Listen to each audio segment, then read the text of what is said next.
Hey everybody, and welcome back to Tenza Motorsports. Today I want to give a kind of long-term review of this Hychicka, I think that's how it's pronounced, drill that we've got here. It's a 1/2-inch impact. It's a 20 volt, even though the website says it's an 18 volt. I don't care either way. It's been a good gun so far, and we're going to go over all of that in just a moment. If you haven't already, make sure you are following us on Instagram. The reason for that is things like this. I got this like 5 or 6 weeks ago, and if you weren't following us on Instagram, you would have had no idea that I was doing a super cheap 1/2-inch impact review. The reason for that is that I do a lot of posts and reels and things like that that hint at or show upcoming projects. The other thing that you get by following us on Instagram is automatically put into our giveaways when we do giveaways.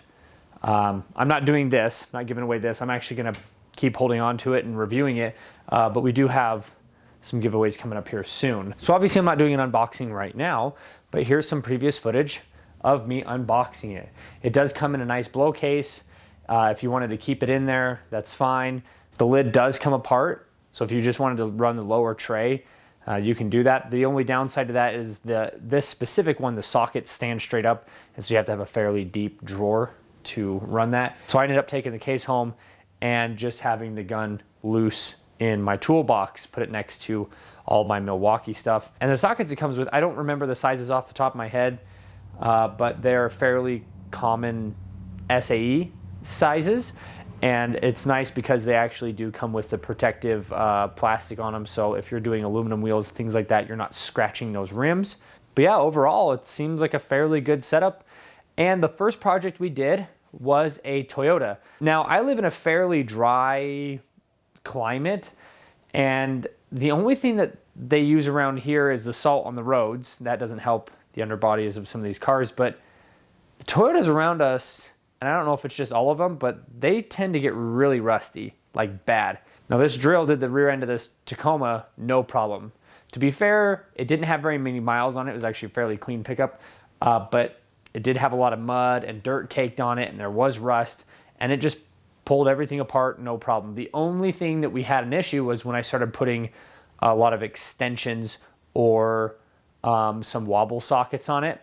It didn't like that. You lost a lot of torque doing that. So pulling out the snap-on, obviously a gun that's 8 to 12 times the price is going to perform better. For the price, though, this was very similar, if not slightly more powerful than my new Milwaukee M12 3/8 stubby. I am looking at getting a 1/2-inch stubby at some point. The reason that I actually haven't bought a 1/2-inch stubby is because I got this 1/2-inch from Hychicka to use. So when this eventually breaks or whatever I decide to do, then I'll get a 1/2-inch Milwaukee. Is that surprising? No. This is a much bigger frame. It's got a 20 volt battery, so I would kind of be a little bit disappointed if the M12 Milwaukee stubby, which is half the package and almost half the battery, wasn't slightly less powerful.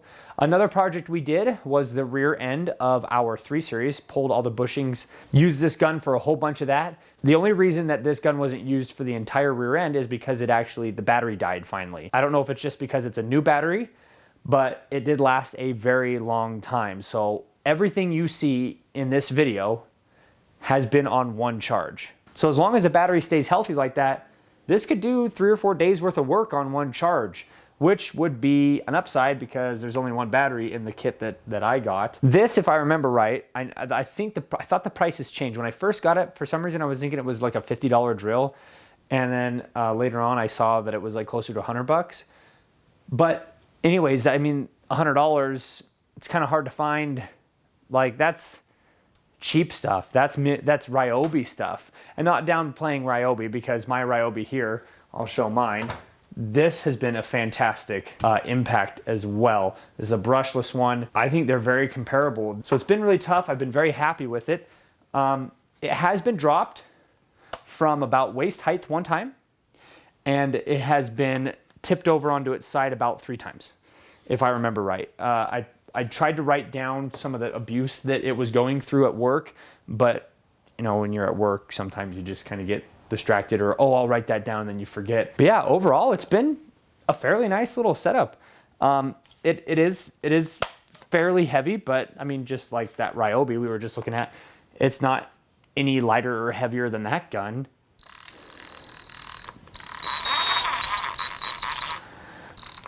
I'm gonna say that it's brushed because if it was brushless, they would be bragging about it all over the gun. So this is what it sounds like at low speeds. Not the prettiest sounding gun, but who's to complain at that kind of price point?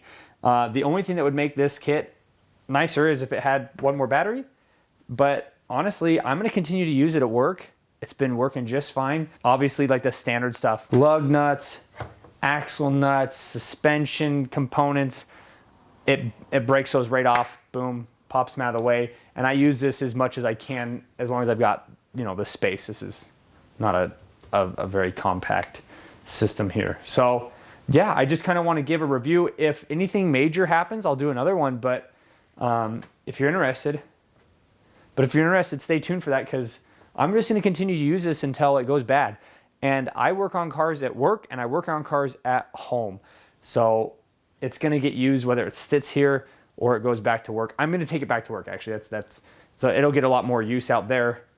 First off. Second off, I have missed it because I brought the gun here to do a review on it, and it's been sitting here for about a week, and I keep going over and having to put the adapter from 3/8 to 1/2 inch on my Milwaukee, because I keep running into things that are like, you know, 21 mil or 24 millimeter, and I've got to, you know, run that adapter so I can run my Milwaukee. The light is down here at the bottom, which isn't the best, because that means if you've got a socket on it, then you're just putting a shadow on whatever you're looking at. But the light does stay on a little bit, so a lot of the cheaper drills, once you give it that quick flick of the trigger there, that light only stays on for as long as the trigger's on. Obviously, a nicer gun would have the lights around the edge here. Let me see it. See my, yep. So like even my Ryobi's got them around the socket there. Another thing that cheaper batteries do is when you click that button right there to show your battery power. Sometimes you know, a nicer gun you'd click that and it'd stay on for a second or two to show you your battery power. I don't really care too much about that. The charger, it did charge it fairly quickly. I wasn't paying attention, but it wasn't something that was like, you know, I put it on the charger and 4 or 5 hours later I went and checked and it was still charging. I think it charges in a fairly decent amount of time. One thing that does kind of concern me a little bit here, and it's only concerning because, you know, I work with a lot of like Milwaukee, Matco, Snap-on, stuff like that at work. You know, none of it says universal on it. So I don't know how much I like seeing that kind of stuff. Maybe universal is a good thing. Maybe that means that, you know, that these batteries are easy to get a hold of, or that, you know, I don't know, maybe this is something that you can find through different manufacturers, maybe find bigger ones, and it doesn't have to come from these guys specific. So I don't know. But yeah, there's a review of the IW350 with a 260 foot-pound claim. I've only come across a few bolts that it couldn't undo. Snap-on was able to undo one of those, and the other one, not even the Snap-on gun, got off. Honestly, for home use especially, I think it's worth it. For work, I guess we'll find out. Thanks so much for watching. Comment if you have any comments or questions down below. As always, this will be linked in the description. Make sure you check that out if you're interested in getting something like this, and we will see everybody in the next video.